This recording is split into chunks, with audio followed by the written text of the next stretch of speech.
bienvenue sur la chaîne Énergie Masculine, la chaîne 100% testostérone. On revient avec un nouveau sujet. Le sujet pour ce podcast, ça va être le suivant. Le modèle de la famille classique fait-il encore rêver? On va donc aborder ce sujet-là tout au long de ce podcast, et pour poser les bases déjà, lorsqu'on parle d'un schéma de famille classique, on parle de quoi? On va parler d'une famille composée d'un père, d'une mère, des enfants qui vont tous vivre sur le même toit.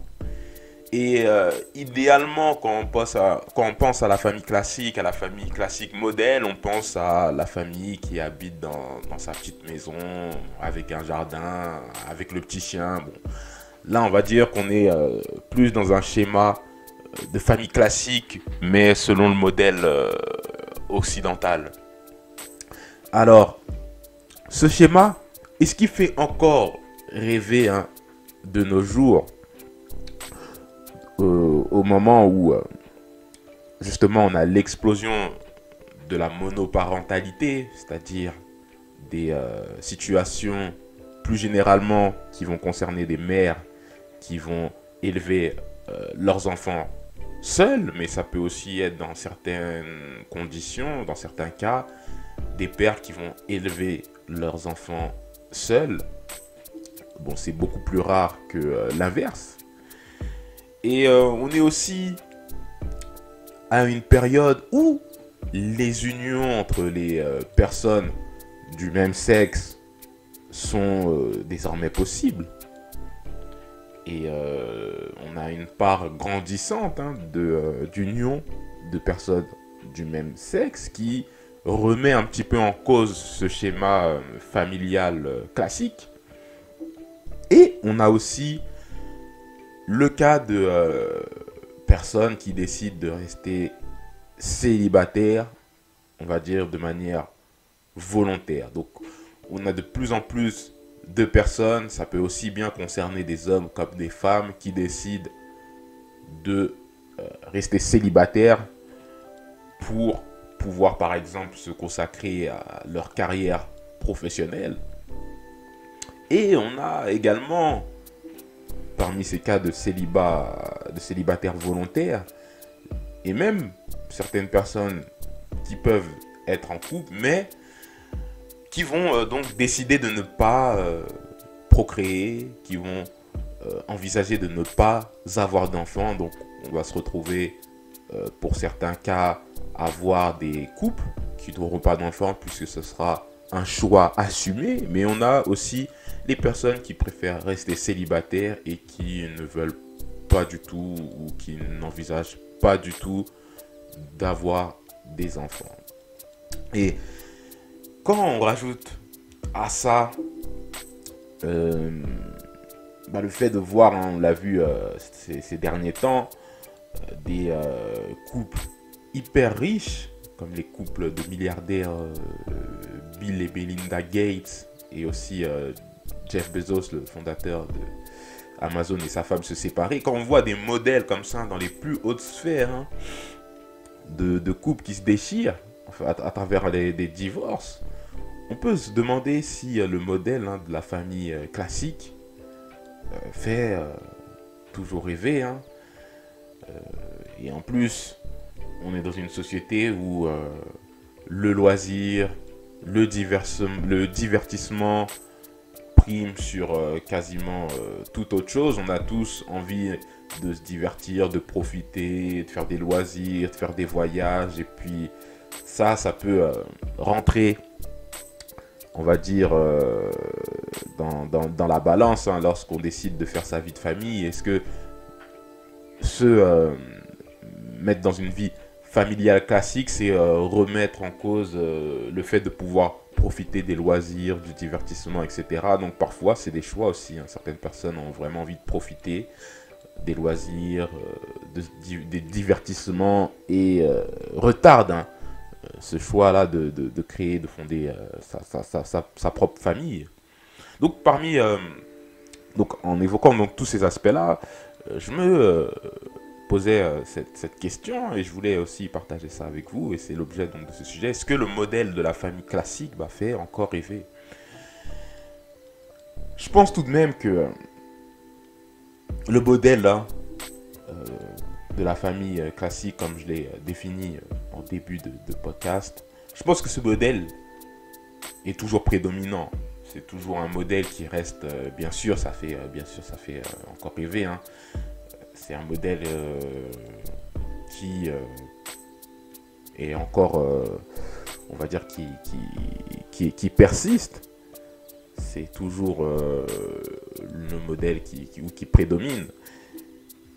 Mais je pense que ce modèle le modèle de la famille classique va être amené un petit peu à évoluer. Et c'est même, on pourrait dire que ça a déjà commencé. Dans le sens où, de par l'augmentation des séparations, des divorces, on a des unions qui vont se former à partir de personnes qui ont déjà eu des enfants d'une précédente union. Et c'est ce qu'on va appeler donc les familles recomposées. Donc il y a les familles recomposées qui également ont de plus en plus de place, prennent de plus en plus de place dans la société, les familles recomposées. On a aussi également, je l'avais évoqué dans un précédent podcast, j'avais un petit peu abordé le sujet de l'infertilité. Et là également, les problèmes de fertilité au sein des couples augmentent. Ça, c'est un fait de société. Et malheureusement, il y a des couples pour lesquels ça sera difficile d'envisager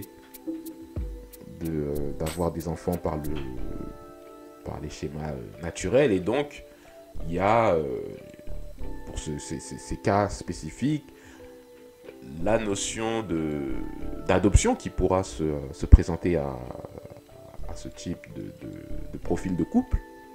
Donc, l'adoption pourrait... ça existe l'adoption, mais ça pourrait prendre de plus en plus d'ampleur encore. Et on a également... ça fait un peu l'actualité ces derniers temps, tout ce qui concerne les techniques de PMA, c'est-à-dire de gestation par autrui. Donc il y a tout un travail qui est en train de se faire d'un point de vue légal et juridique pour que pour que cette procédure puisse se mettre en place et puisse devenir une option pour les couples qui souhaitent procréer. Et ça, c'est une mesure qui va justement beaucoup satisfaire les personnes du même sexe. Donc, qui va beaucoup concerner, à mon avis, les personnes qui s'unissent, pour les couples de même sexe. Je pense que avoir recours à cette procédure pour procréer va devenir de plus en plus fréquent. Et on va être amené un petit peu à voir le modèle de la famille classique bouleversé. Et donc à l'avenir, je pense que le schéma de la famille classique sera pas le seul schéma pour être amené, on va dire, à avoir la volonté de créer sa famille. Il y aura divers schémas possibles de famille. Donc il y aura les familles recomposées, les familles qui auront eu recours à la procréation médicale assistée. On va avoir différents schémas de famille. Et puis la famille classique fera toujours rêver un certain nombre de la classe de la société, mais à côté de ce format-là, on aura d'autres formats hein, familiales qui vont venir hein, en complément.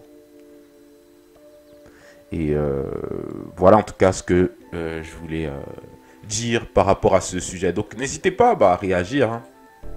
Si vous voulez compléter mes dires, n'hésitez pas à réagir dans les commentaires. Sinon, je vais m'arrêter là et puis on va essayer de revenir avec un nouveau sujet. Allez, portez-vous bien, ciao.